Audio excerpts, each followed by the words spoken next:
quick few things about traces. I need to show you Pratchett, who's asleep there with a blanket on top of him.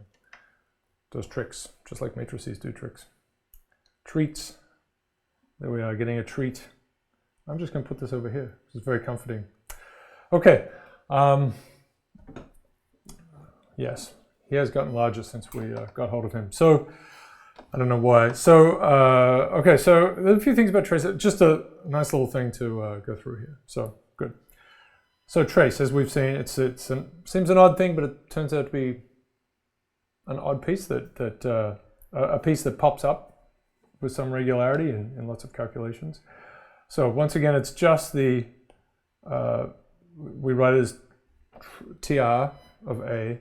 It's the sum of the entries along the main diagonal, right? So, and mathematically, or at least symbolically, we'd write it like this. I equals 1 to n, I, right? So A11, A22, A33, A44, down to A, n. All right, so that's good. Hope I didn't mess up my picture. Okay, good. So this is the trace of A. Yes, good. So, tiny example, right? Whoops. 3 minus 1, 4. So we're adding these pieces together. 6. Good. And from earlier, we had this nice result, and we'll get it again. We won't get it as completely, but it's still kind of a nice way to see it. So that the trace of A is equal to the sum of the eigenvalues. So that's a funny thing. So the eigenvalues are hidden. They're hard to get out, right? You have to work hard to get them out. But there's a couple of things we know about them. One is that their product is the determinant, also a hard thing to get out. But their sum is the sum of the main diagonal elements in A. Very easy to get out. So sitting right in front of it. So just a couple more things, and this is the sort of the central piece comes first. So if we have the trace of AB, it's the trace of BA, right? So we've had a number of results where we could reverse things, right? So AB, the inverse of that is B inverse, AB inverse.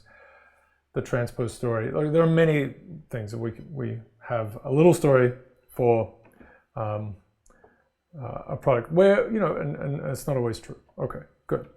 So again, these are square matrices, right?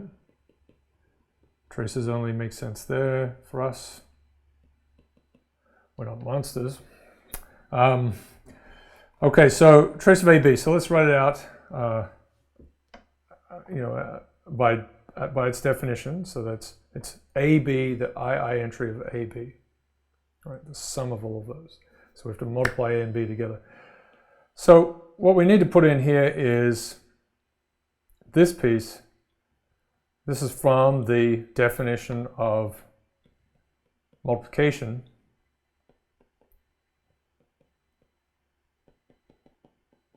Which you should be very happy with by now. So this is a row. This is talking about the row and, it's not, it's just those entries, but it's talking about the row and column. Row of A, column of B. We take their inner product. I'll get rid of those things. We take their inner product, and so the ith row and the jth column would give us the ij entry of the product of AB. Now, this is a bit of a special thing. We are just taking the ith row and the ith column, ith row of A, ith column of B, and we're taking their inner product. So that's what this is, right? So this is this piece here is the inner product of the ith row of A and the jth row, jth column of B. One of those monks just had a heart attack when I said that. Ah, dear. He's going back to eating, so it's okay. So all right, so let's look at this. We can just swap this. See, there's nice symmetry here, right? So there's nice. Let me get a different color. We could just swap them, and we could just swap these. There's nothing stopping us from doing this, right? So we can just swap them. So we're going to do that, and I'll give it a different color. So we're going to put this one here, and put this one here, and this one here. We just notice we can do this, so we swap. Swap everything.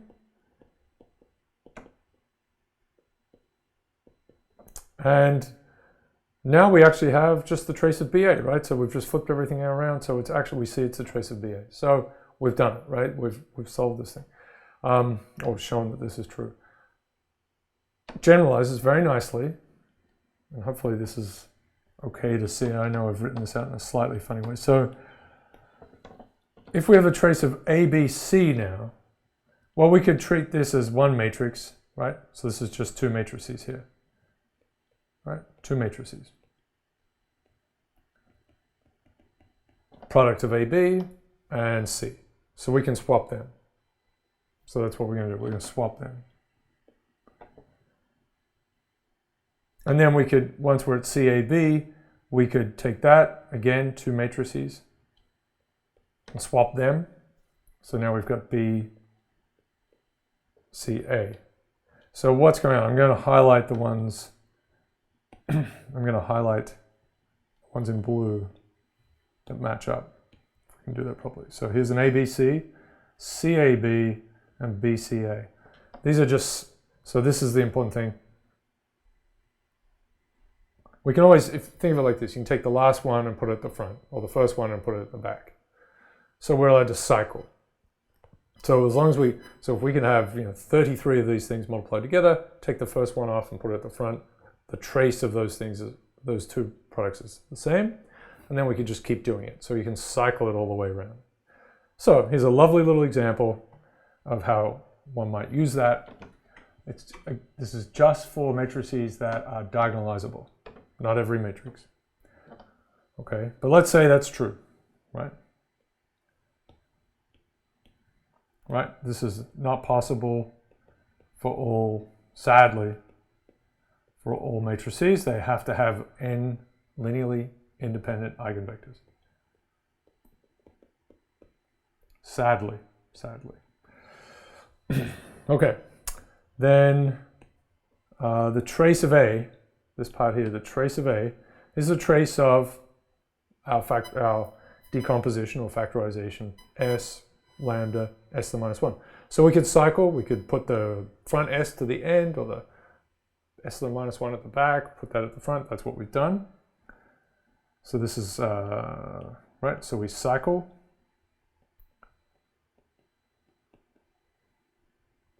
to front.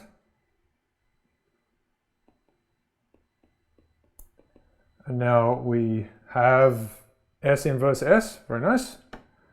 Just the identity. Identity times lambda is just lambda.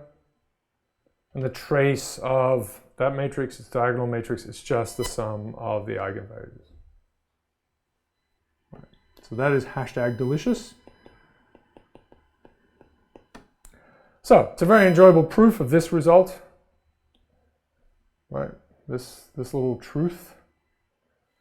Doesn't work if A is not diagonalizable, but anyway, it's a pleasure. So there are times where this little cycling can be used. So it's a sort of a fun thing, and I better finish. So this really does finish our eigenvalues section. I mean, we'll still be talking about them. The next thing is positive definite matrices and semi-positive definite matrices, which are matrices that are sure of themselves in some ways or to different extents.